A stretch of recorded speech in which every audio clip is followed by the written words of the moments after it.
This is a question that I get asked every single day. What is the difference between your two rebounders? Because I can't make up my mind.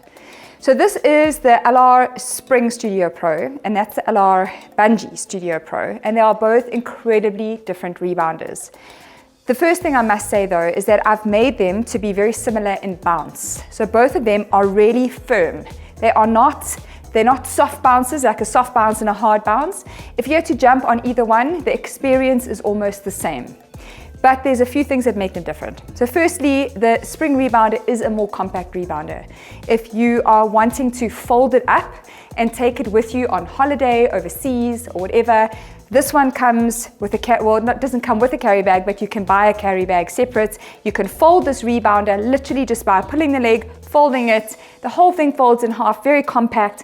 Pop it into a little bag and you can take it with you.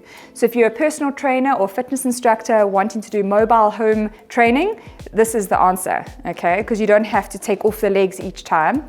If you are taking it with you on holiday, whether locally or internationally, this is your answer, because you can take it with you as extra luggage. It weighs about 12 kgs, and I've done it many times all around the world, and it's really, really cool to be able to take with you, and it's super portable. Especially if you're a trainer and you have like 6 or 7 in your car, this is going to be your answer. Okay, the bungee you cannot fold. So the legs do come off really easily with one Allen key.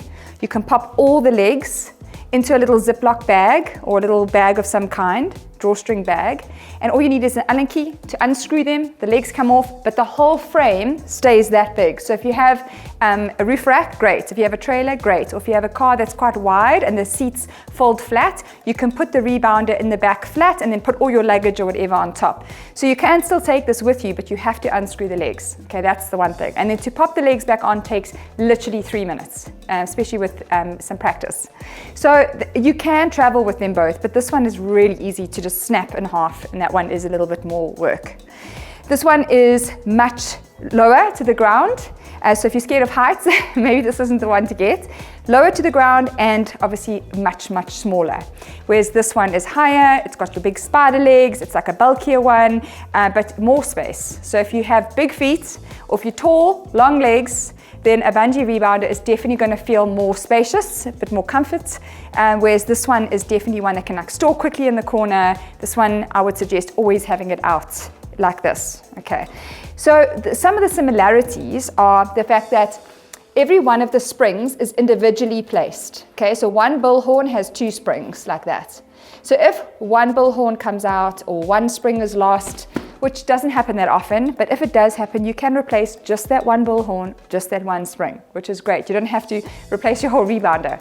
But the same thing actually applies to this bungee. Each one of these bungee cords is separate and sold separately. So if one bungee cord frays or is cut by mistake, or whatever happens to it, you can actually just replace one bungee cord, or you can replace a few at a time. You don't have to replace your whole rebounder or your whole rebounding skirt or something. So that's what's really nice about them both. The Spring Rebounder you can customize. So I'm all about customization, and we have a whole lot of different skirts. We have pastel, we have marble, we have floral, and matching bags. So if you're wanting to spruce up, pimp out your rebounder, this is going to be the one to get, because you can constantly change the skirt, and this skirt you can replace for a few $100 once a year, and you've got a brand new looking skirt, whereas this one you can't. This skirt is actually attached. We have applied our elastics to it to keep it as flat as possible so it doesn't curl up over time, which a lot of bungee rebounders, that is a problem. So we put the elastics on to try and keep it flat, but you can't customize this one in any way yet. We're thinking about it, but right now this one's customizable with a cool matching bag if you want, and this one is not. But all the parts are separate, so you can replace this mat, you can replace this mat, you can replace the springs, replace the bungees, you can replace a leg if a leg goes funny or gets broken by mistake, even the feet. You can actually replace a foot if you need to replace a foot, because if you do rebound on a cement surface or like a rough surface, eventually the feet will wear through, after a year, and you might have to replace a foot or 2, but they're super cheap to do. So those are the main differences from the way you kind of look at the rebounder. It's low, compact. This one's high and a little bit more bulky.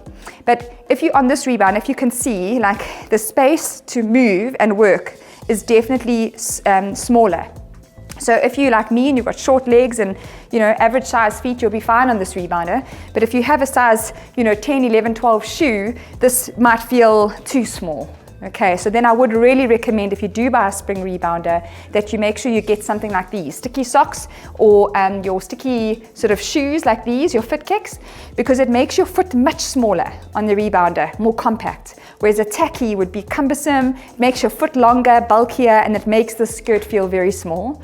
Whereas this one, no matter what, you're just definitely going to have more space.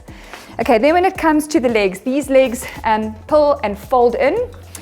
These legs, you use an Allen key to unscrew here, but there is a patented safety mechanism, which is really awesome because the legs don't come off. So if you're worried about the legs coming loose or whatever, as long as you've tightened the Allen key here and the little nut really, really tight, there's a little locking mechanism here, which is a patented one.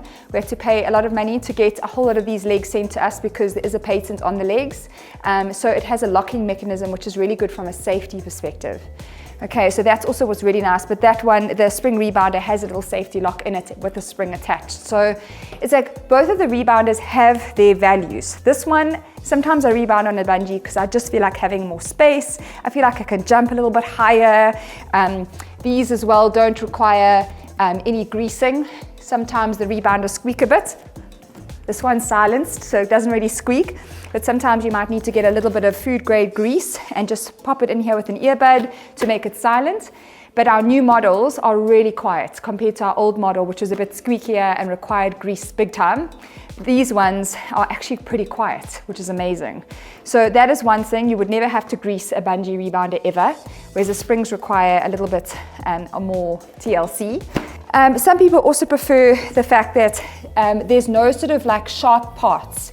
When you look at a spring rebounder, there's obviously these little tiny metal ends here and the springs. So if you are rebounding barefoot, you could possibly scratch your foot or you could squeeze your foot. It doesn't happen often though. I mean, Bella's been jumping on my rebounders for so long and she's never had anything like that happen. But there is that element where maybe your hair could get stuck in the spring or your top could get stuck in here. That has happened to me before where I've had to like get my top out. That's why I don't wear loose clothing when rebounding. But this one, there's none of that because there's nothing sharp. It's like really smooth. So I think if you've got a little tiny tot at home, a bungee might be not safer, but there are no parts that could possibly scrape or anything get stuck in it. So yeah, those are really the differences between the two. You have to ask yourself, can you always just leave it out in the corner of the house? Because then a bungee would be a great one because it's always there, and I always advocate people to have their rebounders open so that if you find yourself with 2 minutes to spare, you know, you can quickly do a 2-minute bounce. While the kettle's boiling, you bounce. Whilst you are, you know, putting on some telly for the kids or whatever, and you've got 5 minutes, you just bounce while you're watching some telly. So it's just good to have it always out.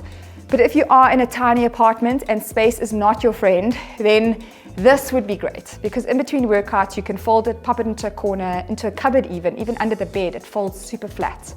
But yeah, there's pros and cons to both. If you can afford one of each, that would obviously be my preference. And it's just because sometimes you'll feel like one of these, sometimes you'll feel like training on one of these, and they're different, but yet the bounce is similar. So I hope that answers all of your questions. In a nutshell, what is the difference between the two? That's kind of it really. I love them both. Like I said, sometimes I bounce on this, sometimes on this, for different reasons. And it's sometimes quite nice to have two, especially if you're going to rebound with your children or with your partner, then you can swap. One of you can have that one today, one of you that one, and then you swap over. So yeah, I probably made you more confused because now you're like, oh, which one do I really, really want to buy? But yeah, buy both, pay them off.